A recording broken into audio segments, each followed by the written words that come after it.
What is going on, Hive Warriors? It's your boy Edward B, and today we're going to talk about the top 5 biggest intermittent fasting mistakes that you're making in 2021. These are things that can happen to the best of us, and it causes people not to be able to reach their goals. But I'm going to go ahead and break that down in this video. Stay tuned.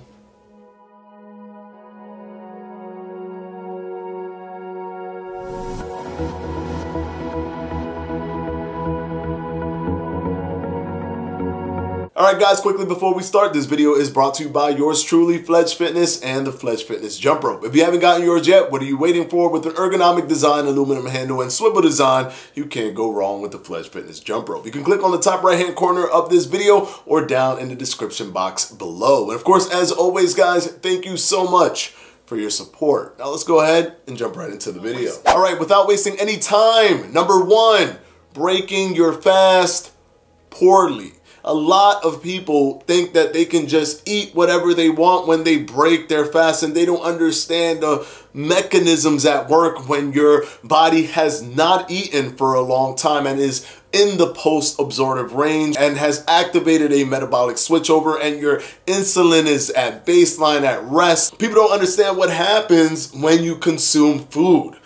These are the best things to consume to break your fast. Now, let's say you do want to eat that thing over there. That's fine. But break your fast with something light just to get your body ready for whatever other thing you want to eat. For example, an apple is something that you can easily use to break your fast. And here are the reasons why. Number 1, if you haven't eaten for a long time, there can be irritation within the stomach lining when you start consuming food after not eating food for a while. This can cause some irritation, this can cause bloating, and can be generally uncomfortable for you and make you feel like something you're doing isn't right. And also, your insulin is essentially on a springboard. It is waiting for glycogen, for sugar to come in. So you want to give it sugar, but you want to give it sugar that's low on the glycemic index. That way it can activate your insulin without shooting it so high. Once you consume a little bit of that apple, then you can go ahead and just start eating the things that you want to eat. But please find foods that are easy to consume, which means that they're not heavy, so more watery type foods like watermelon and apples, but also foods that are low in the glycemic index. You do want it to be able to provide glycogen for you, but you want it to elicit a lower insulin response. Now let's go ahead and move on to number 2. Doing multiple diet regimens while starting intermittent fasting and starting those diets at the same time. You'll be surprised how many people do this. Either they'll do like, oh, I'm going to do the Mediterranean diet now and I'm going to do intermittent fasting. Oh, I'm going to do the DASH diet and I'm going to do intermittent fasting. So many people decide to do a diet and fasting at the same time. Now, if you're doing a diet and you're already accustomed to that diet and you're used to that diet, adding intermittent fasting isn't a big deal. If you're doing intermittent fasting and you're already used to intermittent fasting and you flow with that and it's easy, adding a diet isn't a big deal. My gripe is when you do both at the exact same time to start your weight loss journey.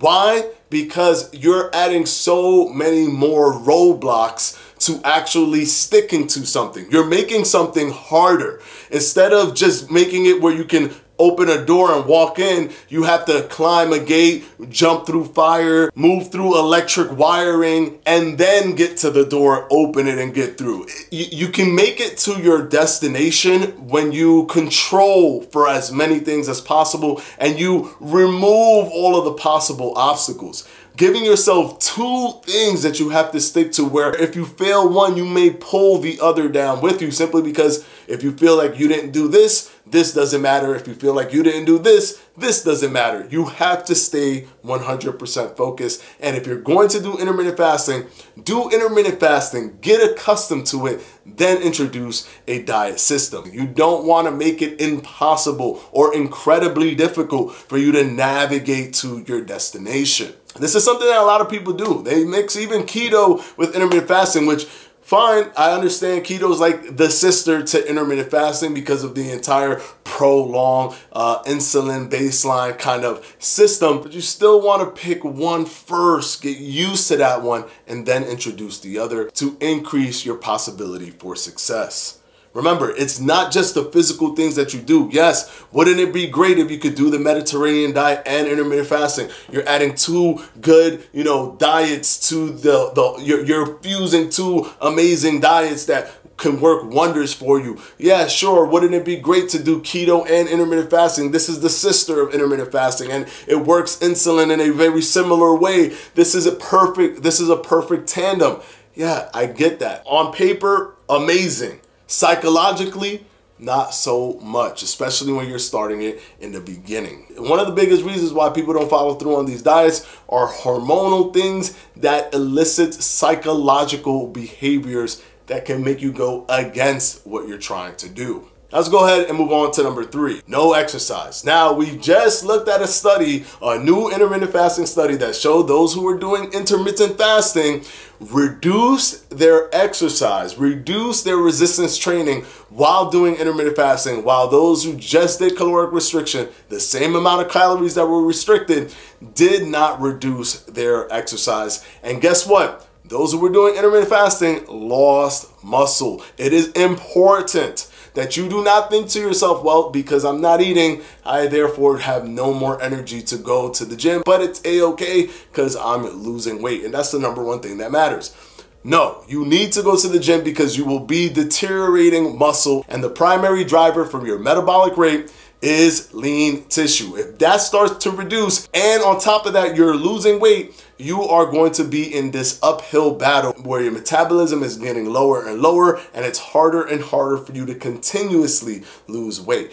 Do not go to the gym. Please keep the gym in your repertoire because it will help you in the long run. You'll be able to maintain muscle, and it also goes a long way to burning fat, to helping you continue to burn fat. Number 4, avoiding foods that you actually like. This is another one that people just, hey, listen, I can't eat those things that I like because if I eat those things that I love, then I'm just going to gain all my weight back. I can't do it. No, I'm doing my intermittent fasting thing and I'm trying to do good by it. I'm trying to fix.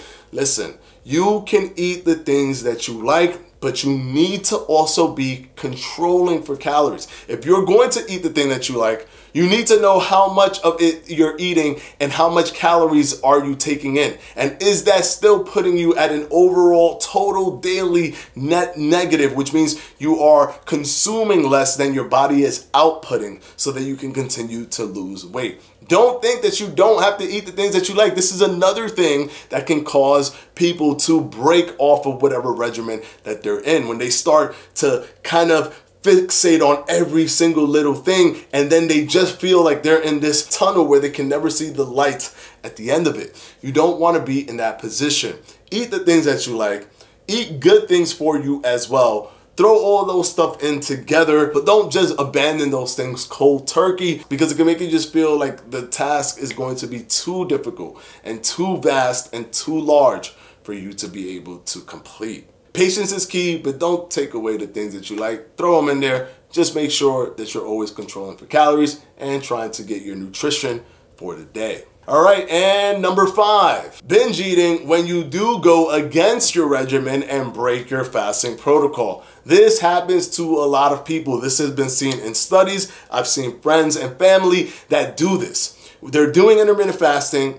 They decide to, at one day, just break their fast, like break out of what they were doing and eat because they just had a feeling of hunger. And because they ate, they said, you know what, screw it, I'm just gonna eat. And now, not only are they eating outside of their eating window, but they're also binge eating outside of their eating window, making it nearly impossible to get back into intermittent fasting because that's what your body wants. Your body is pulling you and trying to get you to consume food. Your body does not want you to lose weight or lose body fat. Is it healthy for you? Yes, but your body doesn't register it in that way. Your body registers it as, well, we need body fat and we're losing body fat and not storing it. there's something wrong here. They need to have body fat stored. So what do? Make them feel hungry, increase ghrelin, make them not know when they're full, decrease leptin, make them reduce energy output to conserve as much energy as possible, increase fatigue. That's the things that start to happen when you're losing weight. And when you fall for that, the signals in your brain turn into fireworks. It makes you want to do that again and keep eating those things. So the next day, you probably don't even do the intermittent fasting regimen. And now you're so far gone, there's no coming back. And now you're in this new flow of eating whatever you want, whenever you want. And there's no diet regimen or system to help you lose weight. All these 5 things are important, and I see a lot of people do these things. So you want to definitely try to use these 5 tips, or try to not do these 5 biggest mistakes. Hopefully this video was helpful for you guys, and of course, as always, I want to thank my patrons from my Patreon. I'm going to go ahead and put their names right up here.